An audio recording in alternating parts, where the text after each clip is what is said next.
நீங்களாம் இப்படி பண்ணுவீங்களா?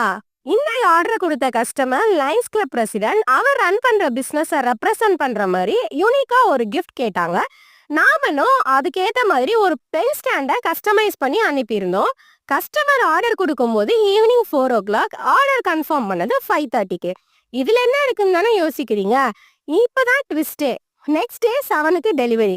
ஈவினிங் இல்ல, மார்னிங் 7க்கு டெலிவரி. ஓகேன்னு சொல்லி இந்த ஆர்டரை கன்ஃபார்ம் பண்ணி ஸ்டார்ட் பண்ணி 8:00 எல்லாத்தையும் கம்ப்ளீட் பண்ணி பெயிண்ட் பண்ணி வச்சோம். ட்விஸ்ட் என்னன்னா 12 ஆகியும் அந்த பெயிண்ட் காயவே இல்லை. ஸோ அகைன் நம்ம எல்லாத்தையும் ஃபர்ஸ்ட்ல இருந்து ஸ்டார்ட் பண்ணி மறுபடியும் ப்ராசஸ் பண்ணி பெயிண்ட் பண்ணி கஸ்டமருக்கு டெலிவரி கொடுத்தாச்சு. இதுல காமெடி என்னன்னா, நம்ம ஆர்டர் டெலிவரி பண்ணி 4 days ஆகுது, ஆனா ஃபர்ஸ்ட் பெயிண்ட் பண்ணது இன்னும் காயல.